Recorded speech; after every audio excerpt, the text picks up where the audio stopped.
प्रिय साथियों, आज मैं आपसे एक ऐसे विषय पर बात करने जा रहा हूं जो जितना साधारण लगता है उतना ही गहरा और प्रभावशाली है। हर जगह मत बोलो। यह केवल एक वाक्य नहीं, बल्कि एक जीवन मंत्र है। एक ऐसा सिद्धांत जो न केवल आपकी सफलता की राह आसान करता है, बल्कि आपको एक परिपक्व, विचारशील और प्रभावी व्यक्तित्व भी बनाता है। क्यों जरूरी है हर जगह न बोलना? हमारे समाज में अक्सर यह समझा जाता है कि जो सबसे ज्यादा बोलता है वही सबसे ज्यादा जानता है, लेकिन सच्चाई इससे बिल्कुल उलटी है।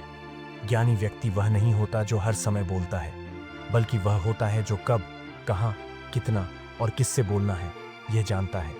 बोलने की स्वतंत्रता हमारे पास है, लेकिन उसका सही प्रयोग करना एक कला है। जब हम हर जगह अपनी राय देने लगते हैं तो लोग हमारी बातों को गंभीरता से लेना बंद कर देते हैं।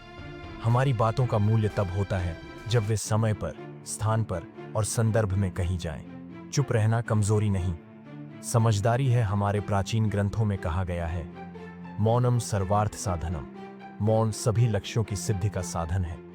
यह कहना गलत नहीं होगा कि चुप रहना भी एक प्रकार की शक्ति है। जब आप बोलने से पहले सोचते हैं तो आप अपनी छवि को सुरक्षित रखते हैं। चुप रहना आपको सोचने, समझने और निर्णय लेने का समय देता है। कई बार जब लोग आपको उकसाते हैं, चिढ़ाते हैं या आपकी आलोचना करते हैं, उस वक्त चुप रहना आपकी सबसे बड़ी ताकत बन जाती है।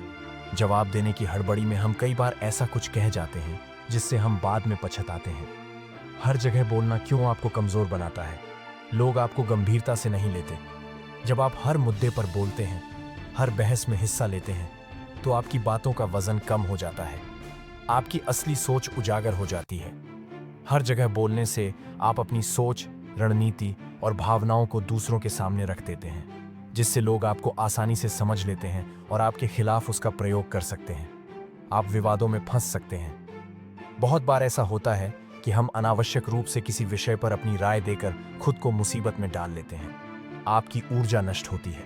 जब आप हर जगह बोलते हैं तो आप अपनी मानसिक ऊर्जा व्यर्थ कर देते हैं, जो कहीं बेहतर कार्यों में लग सकती थी। कहाँ बोलना चाहिए, कहाँ नहीं, यह जानना बेहद जरूरी है कि कहाँ बोलना है और कहाँ चुप रहना है। जब कोई अनुभव साझा कर रहा हो तब सुनिए, बीच में टोकिए नहीं। जब बहस का कोई निष्कर्ष न निकल रहा हो तब वहाँ मौन ही सबसे अच्छा उत्तर होता है। जब आप किसी से नाराज हों तब तुरंत कुछ कहने की बजाय खुद को शांत कीजिए।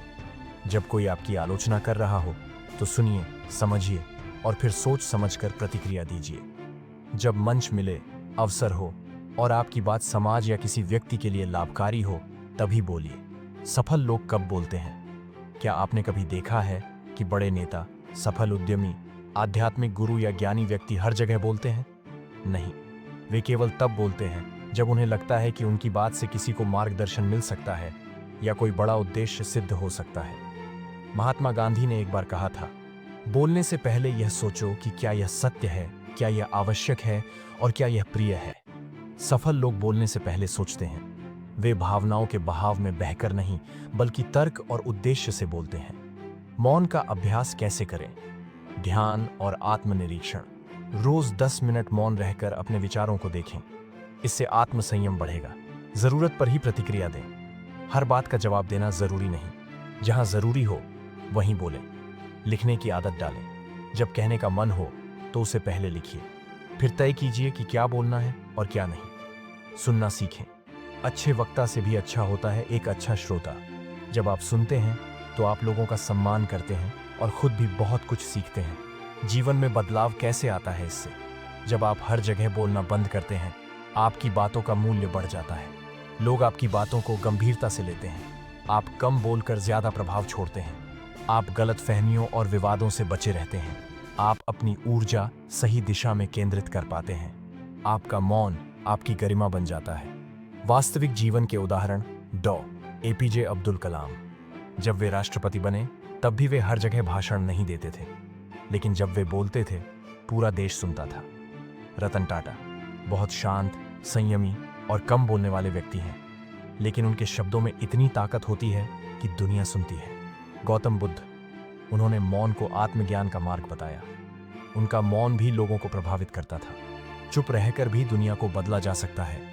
हर बार क्रांति चिल्लाने से नहीं होती, कई बार यह मौन की लहर से आती है। जब आप हर बात पर नहीं बोलते और सही वक्त पर मुखर होते हैं तब आपकी आवाज बदलाव का कारण बनती है। निष्कर्ष, बोलो, लेकिन सोचकर। इसलिए साथियों, अगली बार जब आप किसी चर्चा में हों, किसी आलोचना से गुजरे या किसी बहस का हिस्सा बने, तो एक पल ठहरिए। खुद से पूछिए, क्या वाकई मुझे अभी कुछ बोलना है? हर जगह मत बोलो, क्योंकि चुप रहकर भी बहुत कुछ कहा जा सकता है।